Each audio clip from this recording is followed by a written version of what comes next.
Hello, hello, hello, and welcome to my YouTube channel. My name is Jameelah, and I am a master manifester. And you are too, if you're watching content like this. The name of this channel is Manifesting Magic the Practical Way, because there are a lot of practical things that need to be done in order for the magic to flow in your life, right?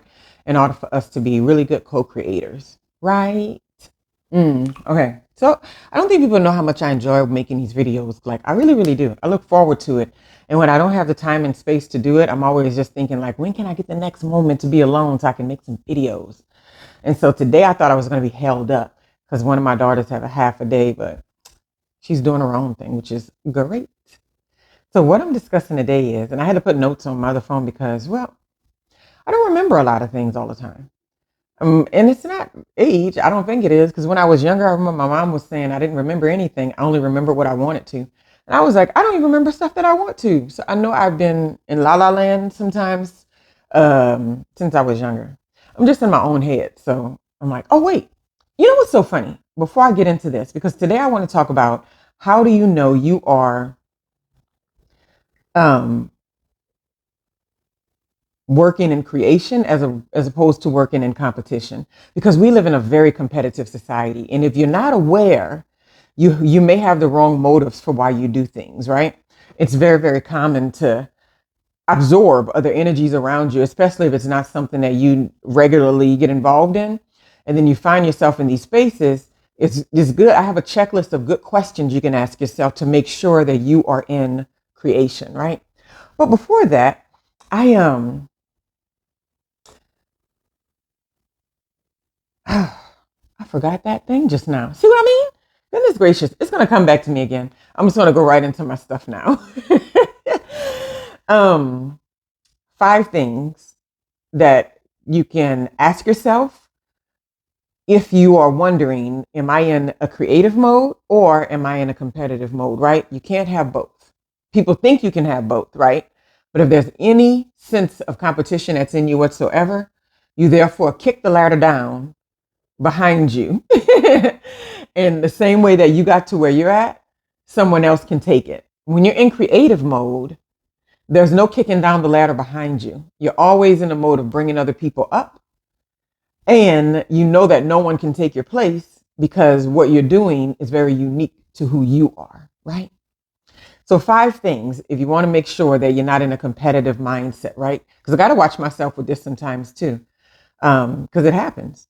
Number 1, do you feel confident about who you are and what you have to offer? That's so important, right? Because it's so easy to fall into a competitive mode when you're not as confident about who you are and what you have to offer as you should be, right? Um, that's where the insecurities come from. So you're thinking that you are secure in one area, and then one area maybe you're not. And if it's dealing with like your skill set or your career or something that you're trying to create in your life, if you're lacking confidence, that's when emotions like envy can start to creep in and really change how you're approaching things, and you won't notice right off the bat. My daughter this morning was asking me, what's the difference between envy and jealousy? This is how I always describe them, right? I look them up and I guess I feel like this is the same definition. Envy is based strictly on someone or an idea of someone having something that you really, really want. So when I think of envy, I think of things like, okay, you really want to be a college professor and you're walking by somebody in a store and they're just like, oh God, I just became a college professor. And they're on the phone and you're just like, oh, you don't even know the person. You don't care anything about them. You're not jealous of the person, but you're envious of something that they have that you want, that you're not sure that you can create in your space in your life, right? Jealousy is about another person. So it really doesn't matter what the person has to offer. You've gained a deep seated jealousy towards that particular person. And it really doesn't matter what they share, what they do, or what they say. Even if it's things that you don't care about, you'll be consumed with trying to have what they have or take from them or copy off them and all that kind of stuff, right? So jealousy is more about a person. Envy is more about what somebody has. And what I can honestly say, most people are walking around with envy because they don't really care about the other people. They just want something somebody else has. And whenever I see someone delighting, if they think somebody's jealous of them, I'm like, take it down a notch. Nobody cares. They may be envious of something that you have, but they're not really thinking about you. They're thinking about themselves, right? But jealousy, I feel like, is something almost sociopathic, almost like a stalker, like a person who is bent on having or sabotaging something really specifically, an aspect of the person, like the person themselves, right? So that's those two different things. Do you feel confident about who you are and what you have to offer? When you're feeling more confident about who you are and what you have to offer, you realize that there's no room for competition because your unique gifts and who you are shine and stand out, right? Number two, do you feel that there's a lot of room to grow, right? I find that people who are really based in competition, or even when my mindset has slipped in that way, I've always felt like I was at the top of whatever I was doing, or I was doing it the best, or creating, doing being the best person in the room, the smartest fish in the little bitty tank. You know what I mean? So it's like, do you feel there's lots of room to grow? When you're in creation mode, you're constantly thinking about, how can I grow? How can I grow with this? Who can I grow from? Who can I learn from? And you don't trash most of what people have to offer because you know there's something golden in people in what they're sharing, right? Because like I mentioned before, I have a bunch of subscribers on YouTube, things I listen to motivational. And some of the people, I don't completely buy into their mindsets and the way that they see the world. I don't bash it either. But at the same time, I learn from them because I know that I have a lot of room to grow. And I'm like, well, and over that thing that they said, that resonated. And I think I'm going to take that thing with me, right? So you have to, if you're thinking about whether you're in creative mode, you're going to feel like you have a lot of room to learn, right? I notice people that are in competition mode, they never compete against people who would actually, dang, because I did this. This is why this is so familiar. They don't compete against anybody they're going to lose with. They just don't. So they convince themselves that they're the top of everything. So that way that they can stay in competitive mode, but never actually compete at high levels. It's a very common thing people do. And it's just about building up a false facade. Number three, does your vision drive you to reach for something new? That's so important, right? Because I've gotten to places in my life where I'm not reaching for anything new every now and then, and it can feel very stagnating, right? It can be really, really tough. And so you know that you're in creation mode when you have a vision for your life and it's driving you to learn something new, to be uncomfortable, to learn, to get into another space, to be a part of something that you don't have all the answers for, that you're not the best at, and that you don't know what you're doing in. You always feel like it's driving you to reach for something more that you haven't completely understood the grasp of, right? So does your vision drive you to reach for something new? So like if you're in competitive mode, you're not going to be driving to reach for something new in a sense of being completely outside of the zone for what you're capable of doing. Because people in competitive mode, they can't be in spaces where their intellect and what they know and what they have is not being used. It is the best way that I can say it, right? They have a really hard time with being in spaces where their expertise or whatever that is means absolutely nothing, right? And I've been in that place before. So in competitive mode, you'll find yourself avoiding any spaces where your expertise is not going to be tapped into. You're always going to find places that make you feel good about yourself because you don't want to feel less than in any kind of way because you're not in the creative mode. When you're in a creative mode, you know that you're reaching for something new and you know you're going to be in spaces where you're completely out of your depth, right? And so your goal is not so much to conquer it. Your goal is to learn from it, right? It takes a lot of emotional maturity to get there. Number four, are you under mentorship or are you actively mentoring others, right? So I find that when we're in creative mode, we are much more likely to dive into and to grab onto mentorship relationships. I cannot think of one thing that I've done in my life or accomplished in my life especially as far as academia goes, because I was completely out of my depth with academia when I got in. I have not come across anything that I've done of any importance where I've not had a mentor showing me the next step to get to the next way. And what I mean is I listen to a lot of people online and now they can be distant mentors when you don't have one up and close and personal. But even from my very moments of being in my first year of college, I even tell when I learned how to build computers and I learned about hardware and software and all, I wasn't really taking a class. I was under the wing of someone else who was working at Microsoft in the 1960s and 70s. Working for the government in the 60s and then Microsoft later. And she just saw me one day and saw the intensity that I had with working on things. And I was learning a lot and I was excited about it. I was away from home. That felt really good too. And I was living in Washington and I was disconnecting from the environments that were so familiar to me, which was very hard. It's like a night and day situation moving to somewhere like Seattle, Washington, or Tacoma, Washington from like New Orleans. And so I was there and I really just latched on to this computer science world. And she really just lifted. I think about this woman all the time and like she completely shifted the trajectory of my life, right? And so I never want to get to a place in my life where I actually think that I'm smart enough and I have enough that I don't need a person who can shift my trajectory into another amazing space, right? And that's all throughout college. I have people now that I can call up on and say, can you put in a good word for me, this and they they run to do it. They run to do it because when I was in their space, I was always in creative mode and I knew that I wasn't the smartest person in the room. Even if they made a comment that made them seem not so smart or they did something that was emotionally unintelligent, I looked at their results and I was like, okay, this is what's so funny. People will get into spaces where someone has a position that's higher than them and they will pick the person in a position higher than them apart and says that the person that got in that position, they just got lucky to get there. But they don't like their own accomplishments being called luck. You have to pay attention when you're doing this stuff. It's so funny. It's funny to watch, but I don't comment on these kind of things, but it's very interesting. I'm just like, and so I've been the person that's gone into a workplace and made people my adversaries all the time. It's like, hey, they don't want to see me grow. They don't really care about you.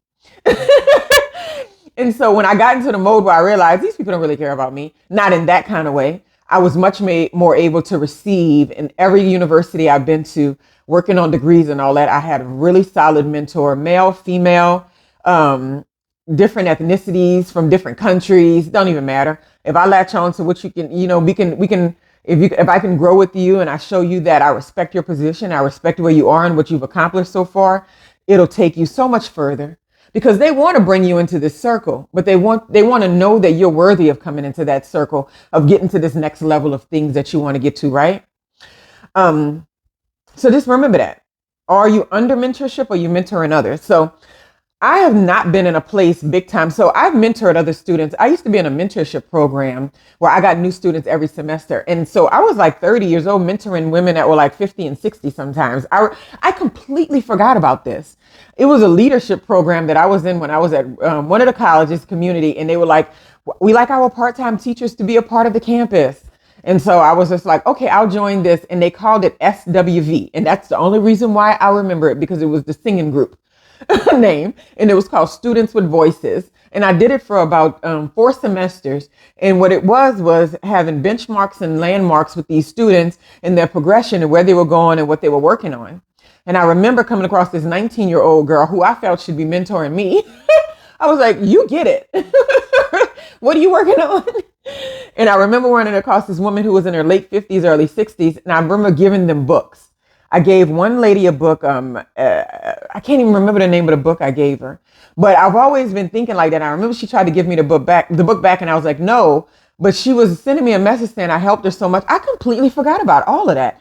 And she was talking about how nobody's paid attention to her in anything that she ever wanted to accomplish in life. And sitting down and having those conversations with me once a week, it really showed her that what she wanted and what she wanted to accomplish was valid.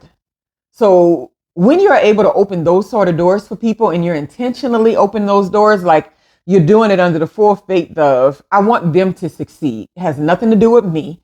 I don't care if they ever mention my name. I don't care if I ever come up again. Do I genuinely want these other people to succeed? Yes. That's when you know you're in creation mode, right? And 5, last but not least, do you feel motivated or inspired when someone is creating in a way that you desire, right? So this goes back to the whole envy thing.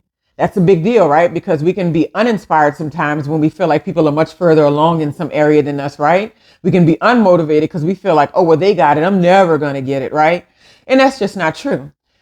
When you are, because you, and see, when that mindset pops in like that, that's competition. You're putting yourself on a hierarchy with other people. And I'm a firm believer that we're all more lateral than what we will ever accept. I don't care how much more money, how much more experiences. We are all more lateral than what we will ever accept, right? Because where you're excelling here, somebody else is far past that. And where you are falling short here, somebody else is doing okay. It's always the case. So where you're growing, someone else is growing in another space. Where you're in the dark, they're in the light. It just works like that. And so do you feel motivated or inspired when someone else is creating in a way that you do? If it makes you feel like, God, I'm about to do that. God, I can't wait to do this. God, I can't wait to do that. And I can honestly say that that is a lot of what mentorship is for me. I'm watching people and I'm looking at their results and I'm looking at the way that they do things as far as, like, this is how I want to create. And they're doing it just like the way that I want to do it. I look and I'm like, oh yeah, this is inspiring. That's what I want. I want a piece of that, right? And so that's why I've grabbed the mentors over the years, because it's like, yeah, show me what you're doing. Show me how you're working. No, I ain't the smartest person in the room. You are. Show me. I'm good with that, right? I don't think I've ever self-taught myself anything. And if I did, I probably was lying. Something pushed me over the edge. Some hand came out, some information popped in my lap, a book popped in my lap. Somebody is mentoring me from either a distance or far. And that's with everything, because human beings learn from other human beings, right? We don't necessarily learn things from animals. Some people do, but I mean, for the most part, we learn from other human beings, right? So make sure you're in the mode where when you're seeing somebody creating the way that you want to create or manifesting the way you want to manifest, that you are not thinking in the mode of it making you feel bad or sad. You're thinking like, wow, that's the way I want to do it. That's what I'm looking for. That's pretty cool. That's pretty cool. So anyway, I hope that helps you figure out whether you are in creation or competition, because according to Wallace D. Wattles and the Science of Getting Rich, you can't have both. You really just can't have both, right? And what we find a lot of times too, especially like startup businesses or like new companies, they start off highly in the creation mode. All they care about is making the best unique product for their customers and their consumers and their clientele and giving people a world-class experience, right? But when the business starts to become about high profit margins and cutting labor and all these sort of things that happens in the corporate world, it is not about creativity at all. And this is why so many people struggle in those environments, or they don't grow because the environments are very, very empty, right? And that's one of the things I've always tried to stay away from, being stuck in a corporate environment where I can't have my own breathing room and space, because the toxicity of a competitive environment can seep on the inside of you. And before you know it, you're over there competing with people you don't even give a damn about. And I'm just being honest. You just like, why did I even get caught up in that? Why did I even care? Because they breathe it, they create it. I worked at a wireless company. They don't even exist anymore. That's how long ago this was. Singular Wireless. And I remember most of our calls were incoming calls of people trying to adjust their bills or their plans and all that kind of stuff, right? One of my most favorite times. So this was 2005. Kanye West was one of my customers in the Midwest. And I always thought that was interesting and cool, right? And because he has a name that nobody else had. And we just thought it was so cool that Kanye West had Singular Wireless and he was one of our customers in the department. And I remember calling a number to try to call for the bill or whatever, but he wasn't popular yet. But it was just funny because it reminded you that people are just people everywhere you go, right? But working in that environment, more than anything, they put competition in front of everybody's faces. It's so hard to make friendships. It's so hard to connect with people. And it's so hard to create positive collaborations, because in those environments, you don't get kudos for collaboration for the most part. You get kudos for being independent. You get kudos for being the best, right? They had this giant board on the wall. Whoever collected the most money, whoever took the most calls. It was always a competition. Whoever had the best quality assurance calls and all that kind of thing. And then, me and my thinking mind, I sat on those phones long enough to hear a click, and I knew when quality assurance was on. And I was trying to tell other people who we worked with, I'm like, I started writing the numbers down. It kept me busy because those kind of jobs are mind numbing sometimes. I wrote the times down. And so when I would go into my weekly meeting, my manager was going through the numbers. I was like, I can tell when quality assurance is on the phone. And I was trying to share that with people I worked with, and they just thought I was like a witch doctor. Because most people wouldn't want to share information like that. Oh, look, this is how you can excel. I found out when this was happening. And they were like, nah. So those environments cut people off. They make them competitive, and you have to make sure that you are not going into that mode. Academia does it. A lot of places do it. People have this stuff in their relationships. Your kids might get involved in it. Even going to soccer games for recreation. I used to have to always tell my daughters, this is for fun. You enjoy yourself. You may lose, you may win. It's not going to make any difference in this day. And it was always, they made one sometimes and sometimes they lost. So it all worked out. But I just wanted you to get in the habit of enjoying what you're doing and enjoying what you're creating, as opposed to worrying about telling everybody everything. Oh, I think social media is the worst with that. Guess what I did? Guess what I did? Guess what I did? Guess what I did? It's like, goodness gracious. I don't know where the line ends, but I know that I have completely tapped out. And I think I had one more Facebook account left, and I completely deleted and deactivated it yesterday. I'm just done. I'm just tapped out. I can't. Tapped out of Instagram, tapped out of Twitter a long time ago, tapped out of Facebook most recently because it kind of just hung around in the background. And it's time wasters. I just don't like wasting my time like that. I spend enough time on YouTube looking at motivational videos. I don't have time to sit on there and look at what other people are doing. It's just not my day. But people want to know that you're happy and whole. They don't care about your degrees. They don't care about your vacations. It's cool and fine and dandy if it's a part of a larger story. They care about whether you're happy and whole, and they care about whether you care about them. Bottom line. Anyway, I hope you all are having a wonderful, wonderful day. Creation as opposed to competition.